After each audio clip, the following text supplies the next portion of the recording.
В 2016 году Ильсур Метшин с довольным видом, осматривая новую Ладу Весту, заметил, что отечественный автопром, оказывается, шагнул далеко вперед.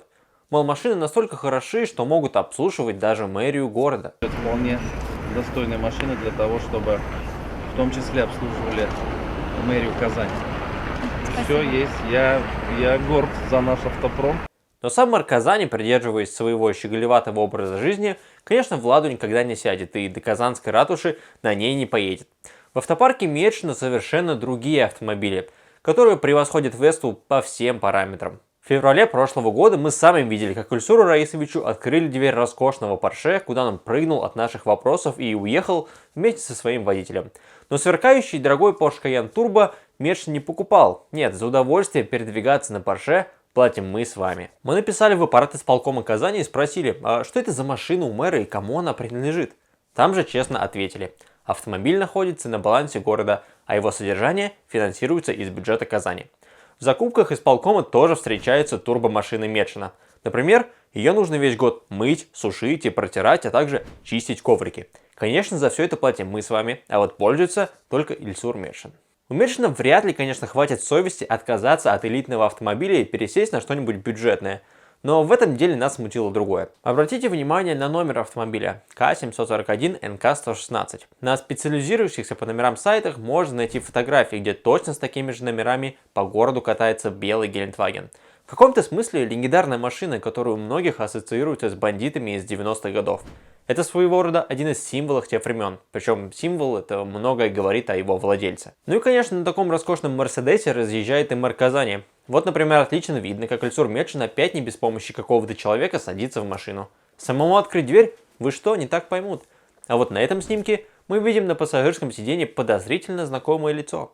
Сомнений, что это глава города, думаю, ни у кого не возникнет. Метшин меняет свои машины с завидной периодичностью. Мы изучили довольно много снимков, чтобы это понять. А теперь некоторые примеры покажем и вам. Вот Ильсур Метшин приехал осматривать строительство Большого Казанского кольца. Добрался он туда на белом Гелендвагене. Номер машины прекрасно виден на видео. Следующие кадры мы сняли сами во время сессии Казанской городской думы. Здесь Метшин, игнорируя наши вопросы, садится уже в Porsche с точно таким же номером и уезжает. Но почему на двух разных автомобилях одни и те же номера? Судя по найденным нами снимкам, их стабильно перевешивают чуть ли не раз в месяц. Приведем еще пару примеров.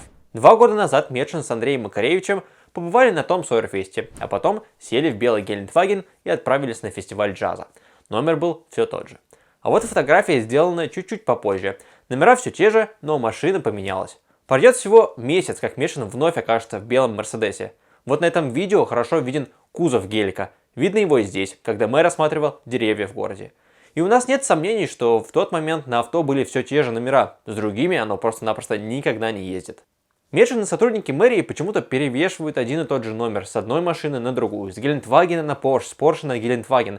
Казалось бы, что мешает зарегистрировать отдельные номера? Более того, если мы посмотрим архив фотографий с этими номерами, то увидим, что номер 741 побывал и на других авто. Зачем это делается? Непонятно. Возможно, у ДПС есть десяток номеров, которые ни в коем случае нельзя останавливать. И просто переставляя номера с одной машины на другую или дублируя их, чиновники облегчают жизнь и себе, и патрульным. Но если у вас есть свои варианты, напишите их в комментариях. Мы же со своей стороны подготовили и направили заявление в ГИБДД с требованием проверить возможный факт нарушений и в случае чего привлечь виновных к ответственности. Мы также написали в мэрию по поводу белого Гелендвагена, чтобы узнать, на чьи средства содержат машину. Но что-то нам подсказывает, что и дорогой внедорожник тоже катается за наш с вами счет. Кроме того, мы все же требуем, чтобы мэр Казани отказался от дорогих машин. Ильсур Раисович, если вам так нравятся ваши внедорожники, выкупите их. Вы тратите непонятно откуда взявшиеся 120 миллионов рублей на свои часы, но при этом на Мерседесе и Порше передвигаетесь за счет городского бюджета. Хватит тратить наши деньги. Попросите свою жену, пусть она вам выкупит эти машины. Ее доходы позволяют это сделать, она же успешная бизнесвумен. Деньги города не предназначены для вашего комфорта. Подписывайтесь на наш канал, здесь говорят правду.